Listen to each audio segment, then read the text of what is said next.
പറപ്പൂക്കര പഞ്ചായത്തിൽ ഗുജറാത്തുകാരിക്ക് എന്താണ് കാര്യം? എന്നാൽ പഞ്ചായത്തിന്റെ ഭരണത്തിൽ തനിക്കും കുറച്ച് കാര്യങ്ങൾ ചെയ്യാനുണ്ടെന്ന് ഗുജറാത്ത് സൂറത്ത് നവ്സാരി സ്വദേശി കാജൽ എന്ന ലതാകൃഷ്ണകുമാറും പറയുന്നു.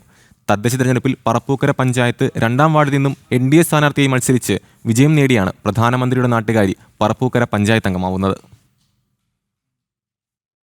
പ്രധാനമന്ത്രി നരേന്ദ്രമോദിയുടെ നാട്ടിൽ നിന്നുള്ള കാജൽ എന്ന ലതാകൃഷ്ണകുമാർ ഇന്ന് പഞ്ചായത്ത് അംഗമാണ്. ഗുജറാത്തിൽ നിന്നും തൃശ്ശൂർ പറപ്പൂക്കരയിലെത്തി NDA സ്ഥാനാർത്ഥിയായി മത്സരിച്ചിപ്പോൾ പഞ്ചായത്ത് അംഗമായി മാറിയിരിക്കുകയാണ്.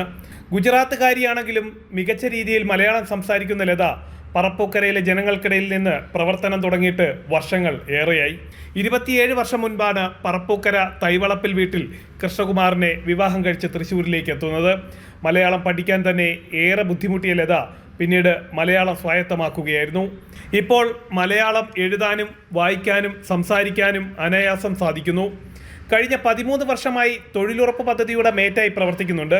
CDS ആയും ADS ആയും നിരവധി വർഷം പ്രവർത്തിച്ചിട്ടുണ്ടെന്നും ജനങ്ങൾക്കിടയിൽ നിന്ന് പ്രവർത്തിച്ചതുകൊണ്ടാണ് തന്നെ മെമ്പറായി തെരഞ്ഞെടുത്തതെന്നും ലതാ കൃഷ്ണകുമാർ പറയുന്നു. ഞങ്ങൾക്ക് ഇവിടെ വന്നാൽ നല്ല ഇഷ്ടമാണ്. ഇവിടെയൊക്കെ നല്ല ജനങ്ങളൊക്കെ അങ്ങനെ പെരുമാറ്റം വെച്ചാൽ നല്ല ഇതുപോലെ തന്നെയാണ്. നമുക്കങ്ങനെ ഒരു മാറ്റങ്ങളൊന്നും തോന്നിയിട്ടില്ല. ഇനി ആദ്യമായിട്ട് മത്സരിക്കുന്ന കാരണം ഒരു ഇത്തിരി ചെറുതായിട്ടൊരു പേടിയുണ്ടായി.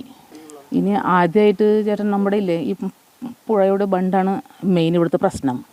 എല്ലാ വർഷം അങ്ങനെ ജൂൺ മാസം വരുമ്പോഴേക്കും എല്ലാവർക്കും അങ്ങനെ ഒരു പേടിയാണ്. അപ്പോൾ അതിനങ്ങനെ ഇപ്പോൾ ഞാനടക്കം 3-4 വർഷമായി ഇങ്ങനെ ഒരു ആ സമയമാകുമ്പോൾ നമ്മൾ കുടുംബം അടക്കം നമ്മൾ പോണത് ഒരേ ദിക്കിലേക്ക്. അപ്പോൾ അങ്ങനെയായിട്ട് ആദ്യം ഒന്ന് പരിഹാരം ഉണ്ടാക്കിയിട്ട് വേണം മുന്നോട്ട് നേടാനുള്ളത്. പ്രശ്നം അതന്നെ. ഒരുപാട് കാര്യങ്ങൾ ജനങ്ങൾക്കായി ചെയ്യാനുണ്ടെന്നാണ് ലത പറയുന്നത്. അതിൽ പ്രധാനം കുറുമാലിപ്പുഴയുടെ ബണ്ട് സംരക്ഷണമാണ്.